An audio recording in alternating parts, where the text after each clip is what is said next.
അതിജീവിതയെ അധിക്ഷേപിച്ച കേസിൽ രാഹുൽ ഈശ്വർ ജുഡീഷ്യൽ കസ്റ്റഡിയിൽ തുടരും. രാഹുലിനെ പൂജപ്പുര ജയിലിലേക്ക് മാറ്റി. ഹാൻസ് ജോൺ ഉണ്ട്. ഹാൻസ്, കോടതിയുടെ പുതിയ തീരുമാനം ഏത് തരത്തിലാണ്?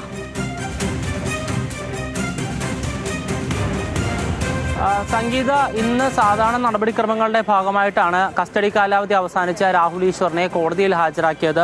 തിരുവനന്തപുരം ACJM കോടതിയിലാണ് രാഹുലിനെ അല്പസമയം മുമ്പ് ഹാജരാക്കിയത്. ഒരു ദിവസത്തേക്കാണ് കഴിഞ്ഞ ദിവസം തിരുവനന്തപുരം സൈബർ പോലീസ് രാഹുൽ ഈശ്വറിനെ കസ്റ്റഡിയിൽ വാങ്ങിയത്. ഈ അന്വേഷണത്തിന്റെ ആദ്യഘട്ടം എന്നുള്ള നിലയിൽ രാഹുൽ ഈശ്വറിന്റെ ഫോണും ലാപ്ടോപ്പും എല്ലാം പോലീസ് പിടിച്ചെടുത്തിരുന്നു. പക്ഷേ ഈ ലാപ്ടോപ്പിന്റെ പാസ്വേഡ് നൽകാൻ രാഹുൽ ഈശ്വർ ഇതുവരെയും തയ്യാറായിരുന്നില്ല. അന്വേഷണത്തോട് സഹകരിക്കാത്ത ഒരു പശ്ചാത്തലം രാഹുൽ ഈശ്വറിന്റെ ഭാഗത്തുനിന്നുണ്ടായിരുന്നു. ഇതിനെ തുടർന്നാണ് ഒന്നുകൂടി കസ്റ്റഡിയിൽ വേണമെന്നുള്ള അപേക്ഷ പോലീസ് കോടതിയിൽ സമർപ്പിക്കുകയും ഇതിന്റെ ഭാഗമായി ഒരു ദിവസത്തേക്ക് രാഹുൽ ഈശ്വറിനെ കസ്റ്റഡിയിൽ വിടുകയും ചെയ്തത്. ഇതിന്റെ ഭാഗമായി ഇന്നലെ പോലീസ് രാഹുൽ ഈശ്വറിനെ ചോദ്യം ചെയ്തു. ശേഷം ഒരു ദിവസ കാലാവധി പൂർത്തിയായതിനു ശേഷമാണ് ഇന്ന് രാവിലെ 11 മണിക്ക് ACJM കോടതിയിൽ രാഹുൽ ഈശ്വറിനെ ഹാജരാക്കിയത്. ശേഷം ഇപ്പോൾ ജുഡീഷ്യൽ കസ്റ്റഡിയിലേക്ക് തന്നെ വിട്ടിരിക്കുകയാണ്. ഡിസംബർ 1-നാണ് രാഹുൽ ഈശ്വറിനെ ഈ കേസിന്റെ ഭാഗം ഈ അതിജീവിതയെ സൈബർ ഇടങ്ങളിൽ ലൈംഗികമായി അധിക്ഷേപിച്ചതിന്റെ ഭാഗമായി 14 ദിവസത്തേക്ക് കോടതി റിമാൻഡിൽ പറഞ്ഞുവിട്ടത്. അപ്പോൾ ആ റിമാൻഡ് കാലാവധി ഇതുവരെയും അവസാനിച്ചിട്ടില്ല. 1-ാം തീയതിയാണ് ഈ റിമാൻഡ് കാലാവധി ആരംഭിച്ചത്. ആ ഒരു പശ്ചാത്തലത്തിൽ തന്നെയാണ് ഇപ്പോൾ കസ്റ്റഡി കാലാവധി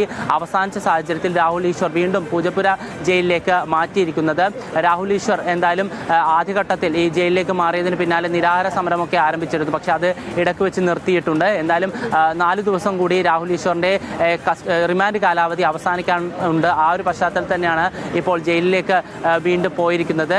അതിനോടൊപ്പം തന്നെ രാഹുൽ ഈശ്വറിന്റെ ജാമ്യാപേക്ഷ ഇന്ന് കോടതി ചിലപ്പോൾ പരിഗണിച്ചേക്കും. സംഗീത, തീർച്ചയായും ഹാൻസ്, നമ്മൾ ഇന്നലെ മുതൽ ഈ കസ്റ്റഡി വീണ്ടും നീട്ടിയത് മുതൽ നമ്മൾ ഈ കാര്യങ്ങൾ ചർച്ച ചെയ്യുന്നതായിരുന്നു. രാഹുൽ മാങ്കൂട്ടം വോട്ട് ചെയ്യാനായി ഇന്നവിടെ എത്തുമ്പോഴും രാഹുൽ ഈശ്വർ പുറത്തേക്കിറങ്ങാൻ സാധിക്കാതെ ഇങ്ങനെ നിയമവ്യവസ്ഥയുടെ വരിഞ്ഞു മുറുക്കലിനകത്ത് തന്നെ കിടക്കേണ്ട ഒരു അവസ്ഥയുണ്ട്. അത് തീർച്ചയായും അദ്ദേഹം ചെയ്തിട്ടുള്ള കാര്യങ്ങളുടെ ഗൗരവത്തെ ഊന്നിപ്പറയുന്നതാണ് സമൂഹത്തോട് എന്നാണ് സാധാരണക്കാർക്ക് മനസ്സിലാകുന്നത്.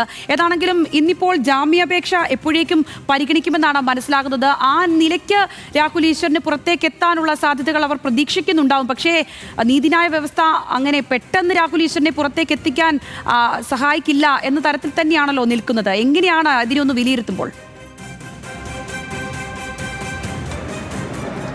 സംഗീത, രാഹുൽ ഈശ്വറിന് ഇന്ന് ജാമ്യം ലഭിക്കില്ല എന്ന് പൂർണ്ണമായും നമുക്ക് പറയാൻ കഴിയില്ല. കാരണം 14 ദിവസത്തേക്കാണ് പോലീസ് റിമാൻഡിൽ ആവശ്യപ്പെട്ടത്. അത് കോടതി അംഗീകരിക്കുകയും ചെയ്തു.